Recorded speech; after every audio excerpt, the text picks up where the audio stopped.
السلام عليكم ورحمة الله تعالى وبركاته. مرحبا بكم في هذا الفيديو اللي نتمناه يلقاكم كامل بخير وعلى خير. نهار تاع اليوم جيتكم بأسرع وأسهل وصفة للطاكوس. هاد الوصفة اللي محبوبة عند الكبار وعند الصغار، تقدروا ديروها في 10 دقائق تكون واجدة معكم.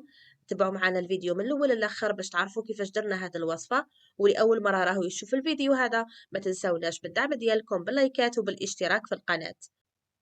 بسم الله. أول حاجة نبدأو فيها هي الحشوة تاع الطاكوس. نروحو نجيبو لهنايا اللحم المفروم على حساب عدد أفراد الأسرة، ونروحو نسكرفجو حبة بصل.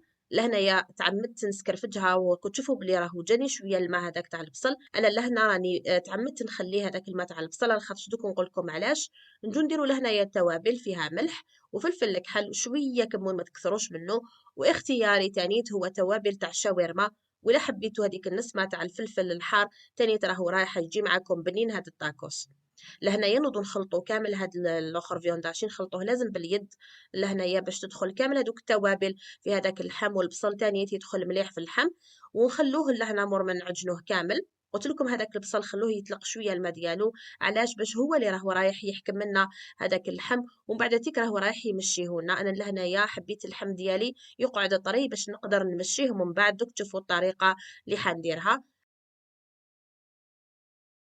أسرع طاكوس يعني العجينة لهنا راهي واجدة. قلت لكم تكونوا مزروبين، تكونوا خرجتوا ودخلتوا على بالكم يكون هذاك العشاء يستنى فيكم على السريع، توجدوها في 10 دقائق. قلت لكم ربع ساعة راح تكون واجدة معاكم.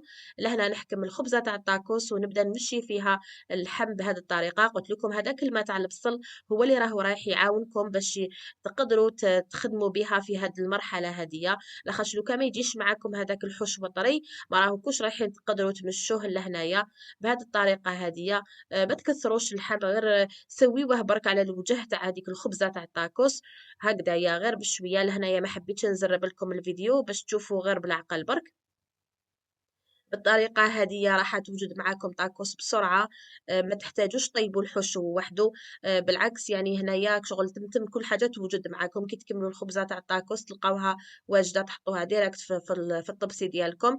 علاش قلت لكم هادوما أسرع طاكوس ممكن تحضروهم. هكذايا نبداو نسويو في هذاك اللحم، نحاولوا نديروا سطح يعني كامل يكونوا مستوي، كامل يكونوا كيف كيف.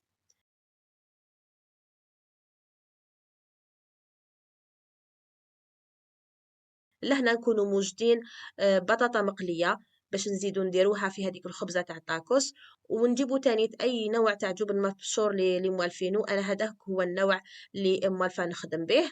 ومن بعد نروحو نحكمو مقلة ونسخنوها، نديرو فيها شوية زيت يعني، ونجو لهنا نديرو داك شوية تاع الزيت باش ما يلصقناش في المقلة. وبهذه الطريقة هذه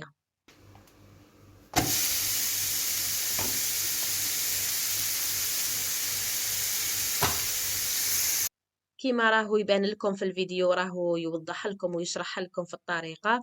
هذيك الخبزة هذيك تاع الطاكوس الجهة اللي فيها هذاك اللحم المرحي هي اللي نديروها في المقلاة ونخلوه شغل يتشوى، يعني حتى هذاك اللحم راهو رايح يجي معانا بنين، يجي فيه البنة تاع الشوا.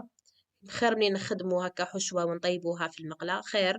هالطريقة أحسن، البنة ديالها تكون أحسن، شغل يجي الذوق ديالو يتشبه للشاورما أكثر. ومن بعد نديرو لهنايا في النص تاع الوجه تاع الخبزة هذيك.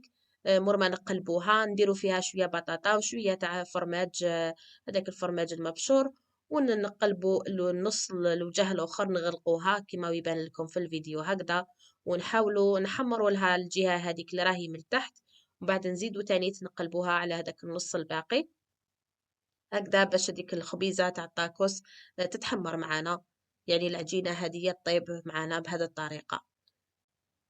المقلة اللي هنا راهي مشعولة على نار متوسطة، باش ما تتحرقناش هذيك العجينة تاع الطاكوس تتحمر معانا وغير بالعقل برك تطيب وما تنحرقش، تاخد هذا اللون الذهبي. هنايا تكون واجدة معانا بهذا الشكل هذا راهي واجدة هكا. ونحطوها مباشرة في الطبسي، يعني هذا هو الطاكوس يكون واجد معنا بسرعة. اكو شفتوا يعني طريقة سهلة وسريعة، ما كاش اسهل من هكذا. في 10 دقائق ربع ساعة ماكسيموم. قيس ما توجدوا هذاك فيونداشي تحطوه بجيه يشرب التوابل ديالو، تروحوا تقلوا هذيك المقلة تاع البطاطا وتبداو تتشكلوا في الخبيزات تاع الطاكوس ديالكم. راح توجد معكم في ربع ساعة 10 دقائق يعني ماشي اكثر. وعلى حسب العدد أفراد الأسرة ديالكم. إذا كانت أسرة صغيرة 10 دقائق توجد معكم. وهكذا كي تجوا تقدموها دايما. هاد المأكولات هادوما تاع لي فاست فود أنا نسميهم، يحلاو بالمايونيز. مايونيز صنع منزلي. نحط لكم رابط تاع الفيديو للبنوتة هي اللي دارت لنا الوصفة تاع المايونيز على الطريقة ديالها. لهنا راني وصلت معاكم لنهاية الفيديو. نقول لكم شهيدكم إن شاء الله في الجنة، إن شاء الله كامل حقكم في الجنة. وإذا عجبكم الفيديو نقول لكم ما تنسوش اللايك وما تنسوش تاني الاشتراك في القناة. نخليكم في أمان الله. السلام عليكم.